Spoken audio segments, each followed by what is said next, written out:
Welcome to J House, where we interview people we admire who have developed skills and created cool things. We want to learn from their experiences to inspire us in our lives. We're now coming back to our conversation with Shawn Johnson East. How has your faith helped you? How's my faith helped me? Oh my goodness. My faith has given me reason for everything. I feel like, especially as a kid, when I would go through situations or competitions where I would fall or I would get hurt, or my passion for gymnastics would be taken from me because I couldn't compete for a year because I was injured. And it was just all of these different feelings. I felt like instead of trying to find an understanding and find a reason on your own or place blame on something, my faith is what always kind of guided me through. And I was like, you know what? This is a test. This is something God's putting me through for a reason. And there's a bigger purpose to it that I have to trust. And so it kind of gave me a path as a kid not to fall down the wrong hole. In Beijing, the gold medal seemed like destiny for Shawn Johnson.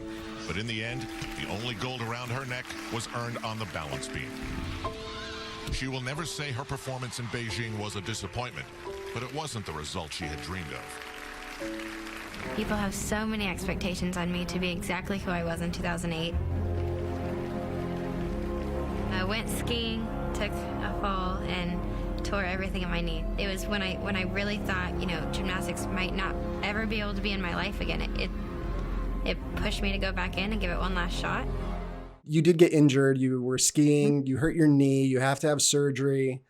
And you make it back, though. I mean, you win world competitions on your way to that Olympics. And it's not that far from the actual Olympic trial. And you had said you had sponsors. Everybody had these huge expectations. Mm-hmm. And one day you're standing on the balance beam and you have this epiphany. I'm wondering if you could tell us a little bit about that and how that changed your life going forward. So when I retired from gymnastics the first time in 2008, I felt lost. I didn't know what hobbies to take up. I didn't know what friends to hang out with. I didn't know what food to eat or how to exercise. And as a 16-year-old kid, that scared me. So I went back into gymnastics, and along the way, I started competing again. I got back to world championships. I was doing really well. And I remember one night sitting at home just crying because I had all of these sponsors and agents and people telling me, this is what I had to do. This made sense. You need to go back to the Olympics. You need to get the gold medal that you didn't get in these certain events. You need to make this money. It just made sense to them. And on paper, it looked great. But for some reason, my heart I was so over it. I wanted to go do something else. And I didn't know, again, Elise, like you said, I didn't know how to disappoint those people. I didn't know how to tell them, it's just not what I want to do. All of you guys think I should do it, but I don't want to do it. So I went into practice the next morning, and this is kind of where my faith played a huge role. I remember standing on the beam one day, and I felt like the whole world was resting on my shoulders. I felt like I was carrying everybody's expectation.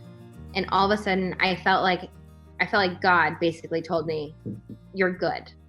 Like, there's nothing to worry about. And I just felt light. I felt like all of that pressure was gone. Literally jumped off the beam. My coach looked at me like, what are you doing? And I was like, I'm done. And I literally grabbed my bag and walked out the door. And I just had this trust that things were going to be okay. And I had to call every CEO of Nike and Coca-Cola and McDonald's and tell them, I'm just not going to do it anymore. And they were really hard conversations, and a lot of people didn't understand. But because of me retiring, one of the greatest gymnastics teams in history went on to compete and win literally every gold medal. So I gave the spot to the person who really was supposed to go. I was telling Elise, it's cool that you won a gold medal, but I'm more impressed by the courage that you expressed when you walked away from the Olympics 4 years later. That's really incredible. How has being a gymnast is going to help you being a mom? Whoa. You came up with that question? Yeah. All by myself. Can you teach my daughter to be as smart as you? I think gymnastics teaches you so many incredible life lessons. And kind of like I was saying earlier, There's something really unique about gymnastics in the sense that you have to fall. You have to fall 1,000 times before you ever succeed. And it's not like you can walk into a gym and just learn a double back and go to the Olympics. You have to work for it, and you have to get hurt, and you have to make mistakes, and you have to learn from them, and you have to watch other people succeed while you kind of like bury yourself in the trenches and just work really hard. And I think as a mom, I'm a perfectionist, and to a fault. And from the day I got pregnant with my daughter, my biggest fear is that I wouldn't let myself fail. And I think one of the best things you can do as a mom is learn by your mistakes and teach your daughter and your kids that it's okay to make mistakes, and to tell them it's okay to have a hard day, and it's okay to cry, and it's okay to do things wrong, because we're human beings and that's normal and natural. And it's been a humbling experience as a parent, but it's been a great one. I think gymnastics taught me that. We say in our family a lot, Johnstons make mistakes, and that's okay. Yeah. I love that. Yeah. My coach said mistakes make us stronger and mistakes make us smarter. So if you were coming to your 10-year-old self, you could travel back in time, and you have this little perfectionist who is working towards, the Olympic dream. What advice would you give to her? I would say, which my coach would tell me every day, but sometimes I wouldn't listen. The most important thing you can ever do is have fun. I feel like we live in a world right now that pushes success on kids way earlier and way sooner, and they prioritize it over any type of passion. And I think that's backwards.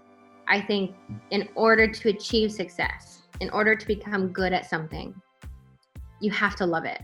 And if you go into a hobby or a sport and you are miserable, I'm talking you can't even walk in a straight line, if you love it, you could win an Olympic gold medal doing it.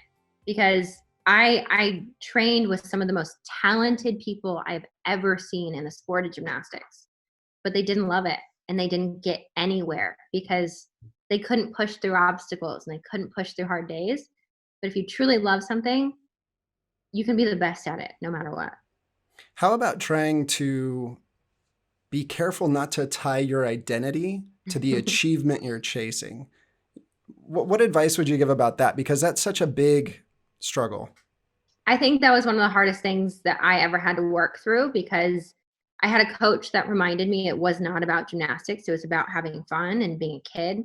But then it's really hard when, if you love something that much, you want to give everything to it. And at the end of the day, I think my biggest life lesson in that was I won silver after silver at the Olympics, and I felt defeated. I felt like I disappointed people. I felt kind of empty. And when I finally got that gold, I didn't feel much different.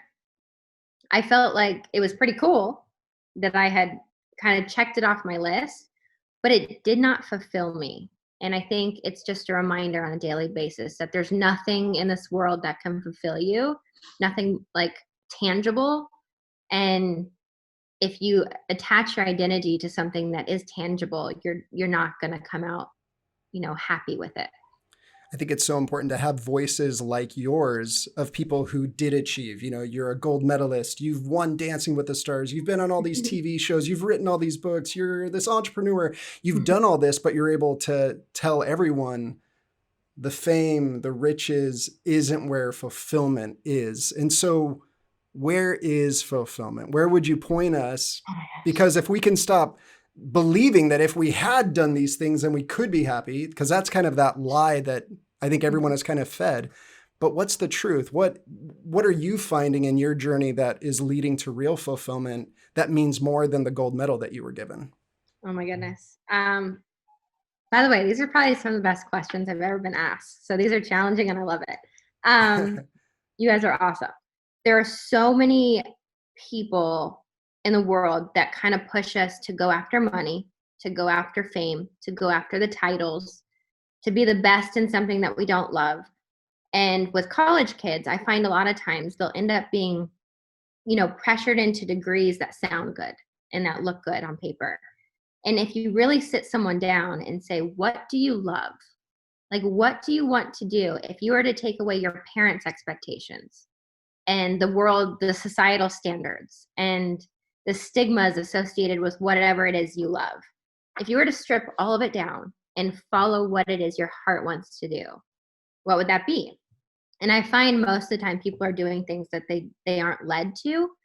And I feel like if you truly just take it all away and do what you love and follow that purpose, the purpose that maybe you were ultimately supposed to be doing in the first place, you will find more fulfillment with that. Because at the end of the day, if you achieve the success of becoming a CEO of something you could care less about, you're not going to be happy and you're not going to feel like you're doing what you're supposed to. We really appreciate your time. And we have loved your family YouTube channel. Is it The East Family? Is that the name of it? Yep.